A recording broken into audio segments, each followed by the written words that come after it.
Hi everyone, this is Lara Hammock from the Marble Jar channel.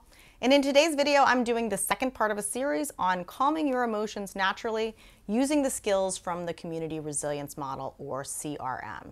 This video introduces the first three fundamental skills: tracking, resourcing, and grounding.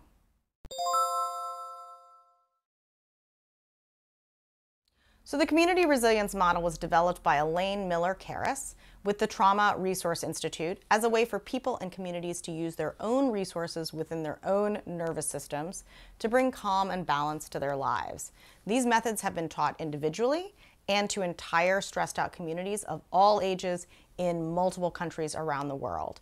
Learning these skills allows people to gain some mastery over their emotional responses, not by suppressing them or avoiding them, but by expanding our ability to tolerate and function while still having uncomfortable emotions. In the first video in this series, I go through a simplified overview of our nervous system and brains as a way to understand how our bodies function during times of stress or trauma. In this video, I'm going to teach the three most fundamental skills in the CRM toolkit. One word of caution: if you have experienced trauma, practicing these skills on your own might be difficult. If so, you may want to find a licensed trauma-trained professional to walk through these skills with you. Okay, the first skill is tracking. Remember in the first video we talked about your nervous system and how we want it to operate in the resilience zone? So that means that even though you experience stress and unpleasant surprises, your thinking brain remains online and you can still navigate life well. Well, how do you know where your nervous system is? If we had you in a biofeedback lab, we could hook you up to a bunch of sensors, which would give us a sense of where your heart rate is, your breathing, your blood pressure, your skin response, etc. Then we would know exactly what your body's doing. But guess what? For lots of reasons, we can't do that. So instead, you get to be the biofeedback monitor.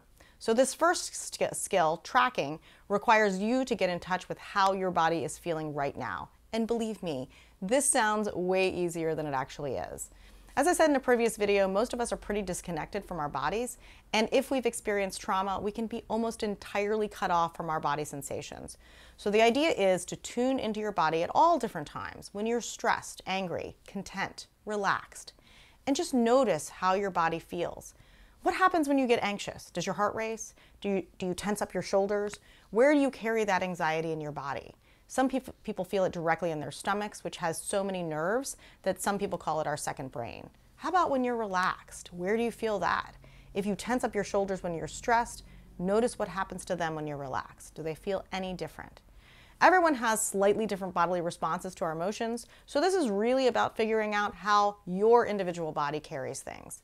What you want to notice is what feelings in your body are associated with distress or emotions like anger, anxiety, frustration, fear, and sadness, and what sensations are linked to happiness, contentment, and joy. It sounds crazy, but the very first step in this process is simply noticing how our bodies are reacting to distress and how we hold wellness. Without this first step, we have no idea where our nervous system is and therefore how and when to calm it down. So practice this all the time. Get into the habit of just checking in with your body. How's it feeling? How's it reacting? What feels good? What doesn't feel good?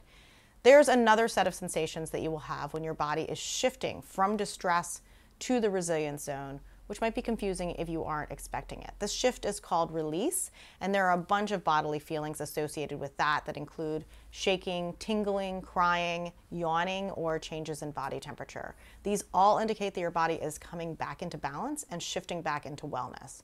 So once you've been doing this for a while, you'll be ready for the next skill, which is called resourcing. Okay. So this is the first skill that is going to tap into your parasympathetic nervous system to balance out your emotions. Remember, your sympathetic nervous system gears you up for flight or fight, and then once the danger is over, the parasympathetic nervous system comes in to calm you down so that you can rest and digest. Sometimes people in situations of chronic stress or trauma get stuck on high, which means they have a hard time engaging that parasympathetic nervous system to help them calm down. This skill gives us a way to call it into action intentionally. So how do we do this? It seems simple, but it involves thinking about something that makes you feel happy or safe. So let's do this right now. Think of something that makes you feel calm and safe. This could be a place, a person, a pet, an idea, a hobby, an activity, anything you want. For the purposes of this video, I'm going to pick an example from my life. My happy place is walking in the woods in a specific place on the Appalachian Trail. So it makes my lips turn up a little bit at the corners when I think about this. This is my positive resource, but it's not enough to bring this activity to mind. We have to intensify this resource. So what does that mean? It means we have to make it more real, bring it into our present world. So in order to do this, I need to think of as many specific details as I can. So the walk I'm thinking of is wooded. There are leaves underfoot, and it is slightly uphill, so it requires a bit of physical effort. Even more than this, I need to bring to mind all of the sensory experiences. So what am I seeing? The sky peeking through the canopy of leaves, the trail that's in front of me, the trees casting their shadows. What do I hear? The birds chirping, the sound of my footsteps, the quietness of the woods. What do I taste? This might be a tough one for this positive resource, but it might be easier if you pick something where food is involved. What about scents? The loamy smell of leaves decomposing and the fresh mountain air. And finally, what can I feel? The rocky path under my feet, the place where my hiking boots rub a little bit, that pleasant feeling of moderate exercise.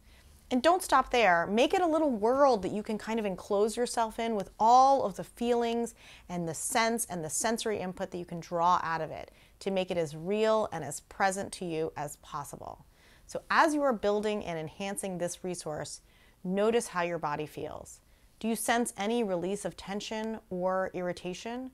Notice how thinking of this resource makes your body feel, and in particular where there are feelings that are neutral or pleasant in your body. Then focus your attention on those parts of your body that are neutral or pleasant and see what happens next. This is how we can intentionally engage our parasympathetic nervous system to start the calming process. But don't just pick one resource, pick lots of them. But make sure you spend the time to enhance all of the details around each resource so that you can bring them fully into your present moment to help you return to your resilience zone. So the final foundational CRM skill is grounding. So I'm sure most of you have heard the term grounding. Many times it's used interchangeably with mindfulness. However, in the context of CRM, it has a very specific meaning, which involves direct contact of your body with either the ground or something else that is providing support. So believe it or not, this is one other way to call in the cavalry of the parasympathetic nervous system. Whereas resourcing takes you to another world that is calmer and happier, grounding forces you into the present moment. But not necessarily the present moment of where your brain is, stressed, anxious, fearful, and angry, but where your body is physically right now. It serves to take energy away from your uncomfortable thoughts and turn that energy towards your body in the present moment. So grounding is quite simple, and you can do it while sitting, standing, walking, or lying down. All you have to do is notice where your body is making contact with the ground, the chair, or the bed. Notice all the places where your body is touching something and feeling supported. Sometimes you can press your body into those areas just to feel that more intensely. As you are doing this, notice your body calming down and coming into balance. Notice which parts of your body feel pleasant or neutral. If you notice unpleasant sensations, direct your attention back to the areas that feel pleasant or neutral. So those are the 3 foundational skills. Tracking helps you to get in touch with and monitor your body's sensations and reactions, and the other 2, resourcing and grounding, serve to call in the parasympathetic nervous system to help calm you down and restore a sense of balance. Resourcing does this by immersing you in a detailed world of a positive person, place, activity, or animal. Grounding does this by bringing you into the present moment and away from your distressing thoughts. Practice these 3 skills and then join me in my next video where I discuss the final 3 CRM skills. And let me know what you think. Comments are always appreciated, and thanks for watching.